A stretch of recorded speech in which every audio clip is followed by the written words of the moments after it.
Welcome to PM Ready, your guide to becoming PMP certified. This is part 2 of the lesson on the initiating process group. The second initiating process is identify stakeholders. This needs to be done at the same time as the develop project charter process. Of course it needs to be done at the same time. How else could you put together a project charter without having an understanding of at least some of your key stakeholders? And how could you possibly finish your project charter without consulting your key stakeholders? So these two go hand in hand. You'll also be identifying stakeholders throughout the project as you come across new key stakeholders or at key points where you review your list of stakeholders. This needs to be updated. And so you'll be revisiting this identify stakeholders process. Your project sponsor is probably the first key stakeholder that you will identify on your project. But there will also be other key stakeholders that you need to identify early in the process and that can be very valuable for you later on in the project if you need to escalate anything or resolve any disagreements or needs for resources. Not too long ago, I was managing a project for one of the departments of the local state government. In this project, we needed some information and participation from a development team that was in another division, but still part of the same department. This other development team was very busy on a long-term project and had been given other priorities by their management. So they didn't feel that it was appropriate for them to violate that list of priorities they'd been given to work with us on what we needed. We resolved this very simply by escalating up to the project sponsor, who was in charge of the department, who recognized the need for this integration and recognized the need to modify the priority list for this other team. Once this new set of priorities was communicated to the team, they were quite happy to work with us. Some years ago, I was managing a project to develop a large software application for a university. In this project, we needed to consult with a department head and some of his people, but they were very busy. As a result, they were unavailable to us. So we raised the issue with our sponsor, who was a vice president, who spoke with a peer of his who was also a vice president, who was the VP over that other department. By having this communication, it was pretty simple to get the time and effort that we needed from this other department. But it would have been impossible without intervention from this other vice president. As you can see from these examples, identifying the key stakeholders on your project can be invaluable in resolving issues during the life cycle of your project. The Identify Stakeholders process has as its main output the Stakeholder Register. This Stakeholder Register includes not only a list of all of your stakeholders, but also all of the analysis of those stakeholders. The PMBOK guide lists a few other outputs, but these aren't really applicable during the initiating phase of the project. But as you revisit the Identify Stakeholders process later on in the project, these other outputs will be relevant. They include change requests. Why would you need a change request? Well, of course, because if you discover new stakeholders and you've already baselined the project, and those new stakeholders have needs that you haven't addressed yet, and so you have to make some change requests, that's where this comes from. And of course, finding new stakeholders means you've got to update your communications plan. You may need to update your risk plan because they have different risk tolerances. Your stakeholder engagement plan may need to be updated as well to accommodate them. And the requirements that you receive from them will need to be updated in your requirements management plan, as well as project documents such as your assumption log, your issue log, your risk register, and others. Remember, this list is not exhaustive. All kinds of things can change when you find new stakeholders.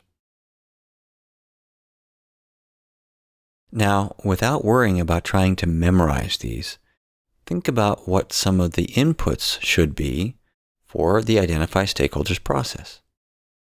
Naturally, the project charter would be one because you're working on this in tandem. Business documents that you created before initiating could also be consulted. Why? Because things like the business case and the benefits management plan had people involved. Who were those people? You may be able to tell from these documents.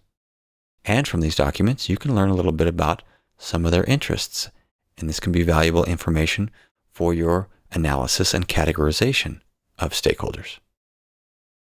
Also, if there are any pre-existing agreements in place with partners or others, internal or external. Now, those are the ones that apply when you're first going through initiating. However, as you're identifying new stakeholders later on in the project after initiating, there are some others. If your project is already underway and you already have your stakeholder and communications plans, those could be valuable inputs in your Identify Stakeholders process. Also, your change log and your issue log. Those could record information about things that have happened during the project that identify new people. Also, your requirements documentation can lead you to new people. Now let's zoom in and take a closer look at the enterprise environmental factors and organizational process assets that are inputs to the Identify Stakeholders process. Enterprise environmental factors include your organizational culture, its politics and its governance, government and industry standards and regulations, global, regional, and local trends, practices, and habits, as well as the geographical distribution of the stakeholders. Organizational process assets would include templates. For example, you may have some very useful templates you could use for your Stakeholder Register and for your Stakeholder Analysis. Your Lessons Learned repository will also contain information about previous projects, including previous Stakeholder Registers and analysis. The tools and techniques listed in the PMBOK guide for the Identify Stakeholders process include these. As you can see, they're organized into these categories: expert judgment, data gathering, data analysis, data representation, and meetings. Expert judgment. This is important because you need to consult with anyone that can help you understand the politics and power structures in the organization.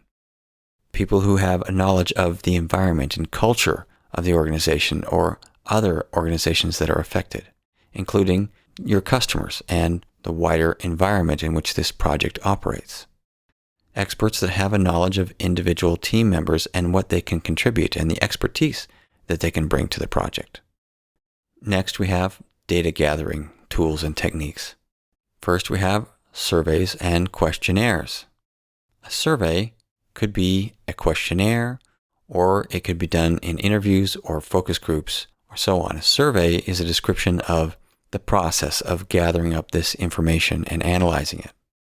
A questionnaire is one way to do a survey, and it can either have open-ended questions or it can have questions that are true, false, multiple choice, so that they can be aggregated and you can do statistical analysis on those questionnaires.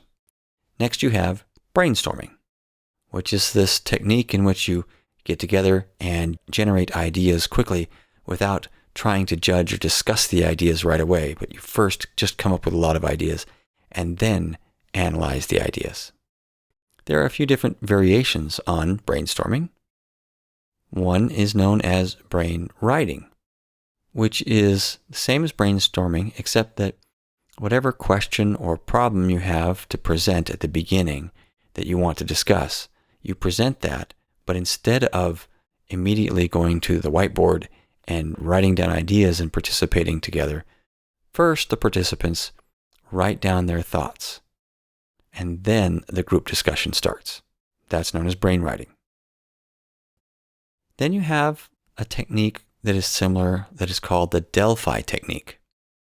In this technique, you have a problem to solve and you put that description of that problem together and you share that with a bunch of experts, but you share it separately and privately, and each one of them individually comes up with some ideas to address that problem.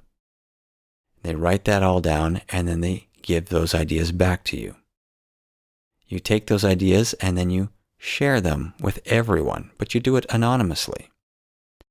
Then, based on all of those other ideas that have been shared, you go through another iteration of this in which all of these participants individually write down their ideas, and their ideas will change a little bit based on all of the other ideas they saw.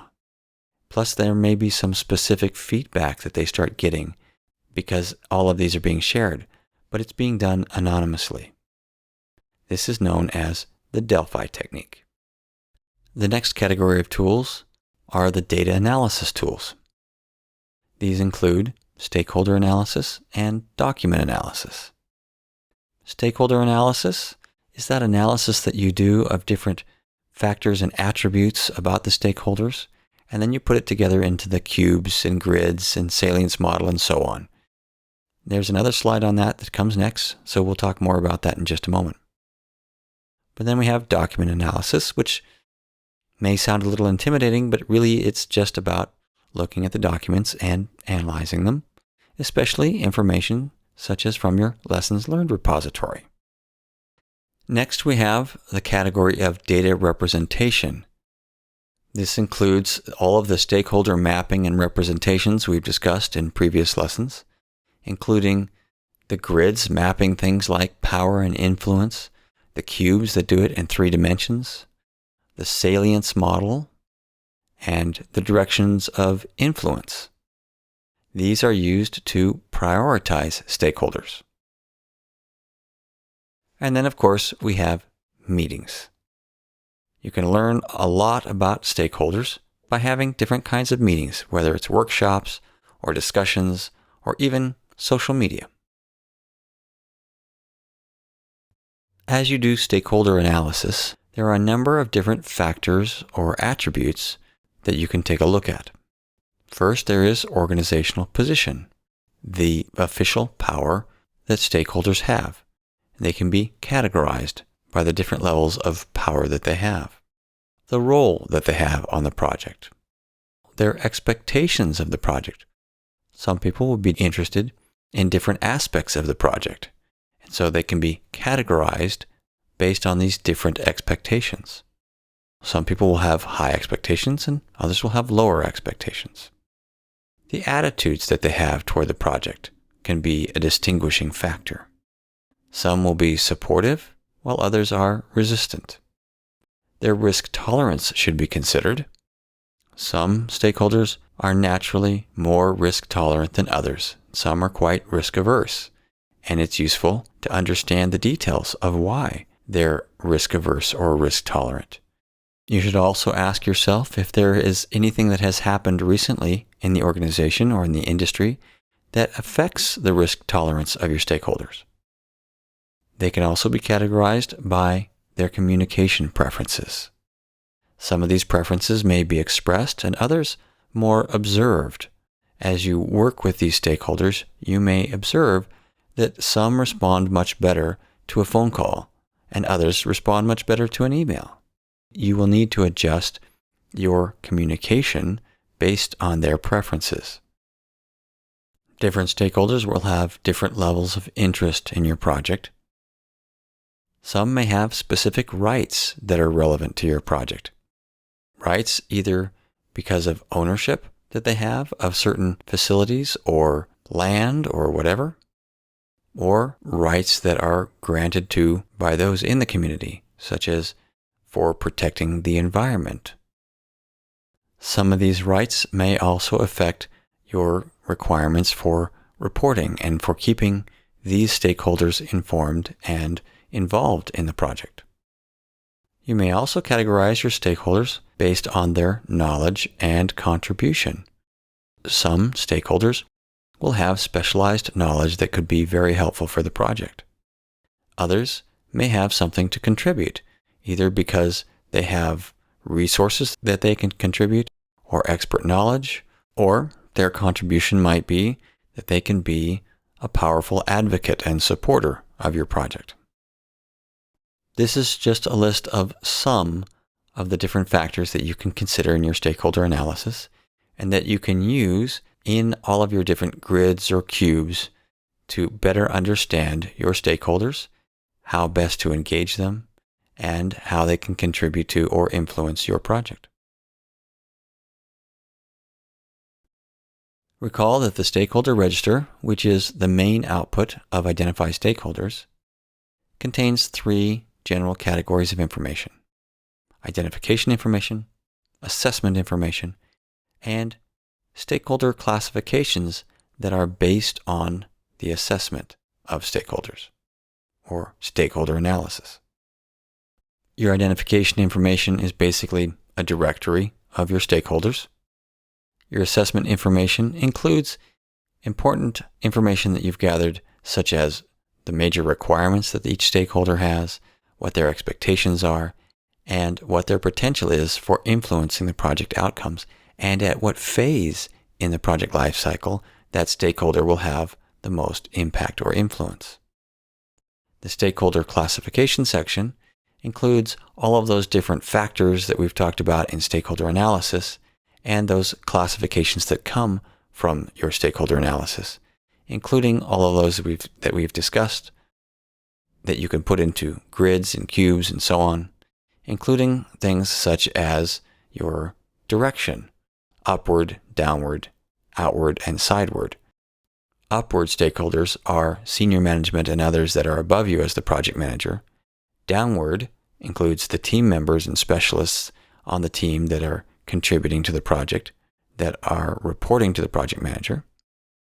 Outward, meaning those stakeholder groups that are outside the project team, including suppliers and government and the public and other end users and customers. And sideward is specifically in reference to the peers of the project manager, such as other project managers or functional managers. Now, as you look at this diagram from the PMBOK guide of the inputs, tools, and techniques and outputs of the Identify Stakeholders process, this diagram and its lists should not be nearly as intimidating as they were before, because you've focused on the primary inputs and outputs. The primary input being the project charter, and the primary output being the Stakeholder Register. There are other secondary inputs, but once you understand the purpose and primary inputs and outputs, those secondaries are a lot easier to remember and to come up with on your own. Again, remember, these lists are not complete. They're guidelines of those that are most common, but not the only possible inputs and outputs. And not all items on this list are always applicable. For example, agreements may not be an applicable input to identify stakeholders. Also remember that many of the other secondary inputs and outputs related to identify stakeholders don't apply the first time through when you're in the initiating process group, but they will apply later after the project has begun planning or after it's been baselined.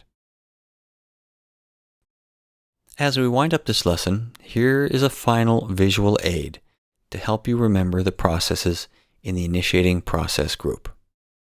They are the Develop Project Charter process, which is part of the Integration Management Knowledge area, and the Identify Stakeholders process, which is part of the Stakeholder Management Knowledge area. Some of us remember better what we see, others remember better what we hear, and most of us remember better what we practice.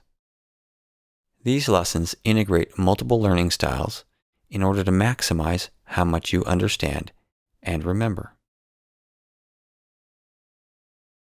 In summary, the initiating process group has only 2 processes: to develop the project charter and identify stakeholders. The project charter being a high-level outline that identifies the project manager and authorizes the project. And the Identify Stakeholders process, which has as its main output the Stakeholder Register, which is a document that is the who's who of the stakeholders of your project, including their needs, expectations, and influence. For more information, you can refer to these pages of the PMBOK guide.